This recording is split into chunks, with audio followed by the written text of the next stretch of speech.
तो ये बात आपको भी पता होगी कि जब आपका फ़ोन सबसे ज़्यादा हैंग करता है या फिर कोई एप्लीकेशन है तो वो चल नहीं पाती सही से, तो वहाँ पे जो सबसे पहले जिस चीज़ के लिए बोला जाता है वो होता है कि क्या आप जाके सेटिंग्स में जाके उस एप्लीकेशन का या फिर जितने भी फाइल्स हैं या फिर जितनी भी एप्लीकेशंस हैं उनका आप कैशे जो भी डेटा है वो डिलीट कर दो और उसके बाद फ़ोन को रिस्टार्ट कर लो, तो आपका फ़ोन जो भी है वो सही हो जाएगा।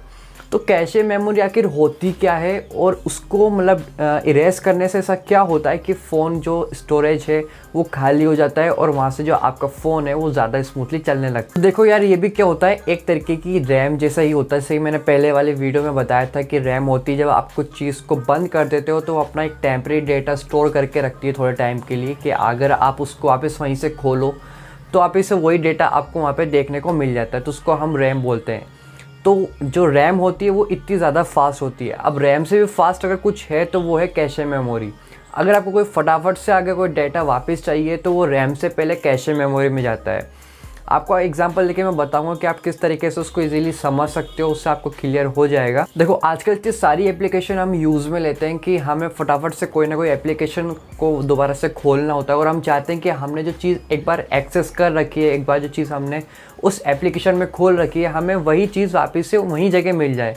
ऐसा ना हो कि हमने कोई भी एप्लीकेशन खोली है, मान लो हमने कोई व्हाट्सएप खोला है, फिर हमने कोई गूगल मैप खोला, तो हमें वापस से उस चीज़ को सर्च करना पड़े या फिर वापस से उतना ही इंटरनेट जाए, उतना ही टाइम जाए और वापस से हमें वो चीज़ मिले।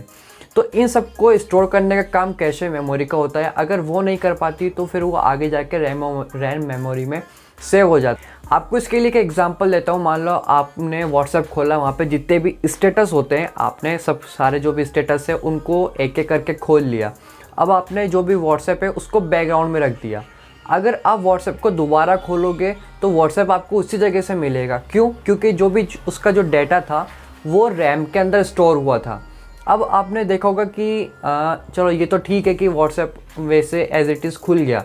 अब आप देखोगे कि अगर आपका स्टेटस मतलब दोबारा देखना है और आपका नेट ऑन है, तो अगर आप स्टेटस को दोबारा खोलोगे अगर, तो आपका जो नेट है वो उतना टाइम नहीं लेगा और आपका जो भी स्टेटस है जो आपने एक बार खोल रखा है वो सेम टाइम पे दोबारा खुल जाएगा। आपको कोई भी दोबारा प्रॉब्लम नहीं होगी उसको खोलने में, या फिर दोबारा वो ऐसे लेग नहीं होगा कि आपको थोड़ा टाइम लगा उसके बाद जो भी स्टेटस है वो खुला।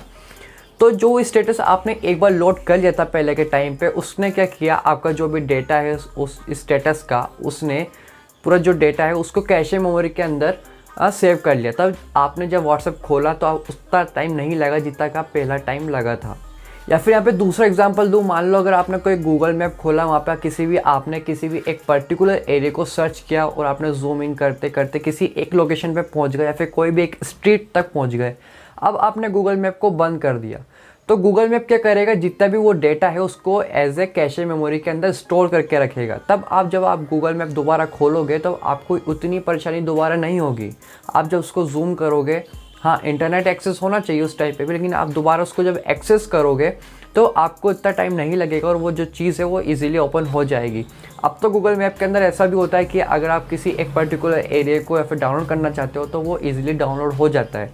तो बाद के अंदर अगर आपके पास इंटरनेट कनेक्टिविटी नहीं है तो आप उस चीज़ को देख सकते हो, लेकिन वो कैशे मेमोरी के अंदर स्टोर नहीं होता है, वो अलग से एक जो डेटा है वो उसके अंदर यूज़ होता है। तो कई बार क्या होता है यार, कैशे जो होता है उसके अंदर कई बार लैग देखने को मिल जाता है। तो उस टाइम पे हमें ऐसा बोला जाता है कि आप जो भी कैशे मेमोरी है उसको इरेज कर दो। उससे क्या होगा, जो भी मेमोरी यूजेबल है या फिर जो यूज़ हो रही है वहाँ से इरेज हो जाती है और आपका फ़ोन एक नए तरीके से स्टार्ट होता है और जो भी मतलब वो स्टोरेज जो पुराना वाला जो था डेटा वो अब जा चुका था और अब जो डेटा आएगा वो नया तरीके से स्टार्ट होगा। तो आपका फ़ोन जो है ज़्यादा स्मूथली तरीके से आप इसे रन करना स्टार्ट हो जाएगा। इसी तरीके से कुछ जो कैशे मेमोरी है वो यूज़ होती है और जो आपका डेटा है वो स्टोर करके रखती है ताकि आपको कुछ ज़्यादा प्रॉब्लम ना हो। अगर आज की वीडियो में बस इतना ही। वीडियो अगर अच्छी लगी तो आप वीडियो को लाइक कर सकते हो, इन्फॉर्मेटिव लगी हो तो वीडियो को आप आगे जाके शेयर कर सकते हो। मिलते हैं नेक्स्ट वीडियो में, तब तक टेक केयर।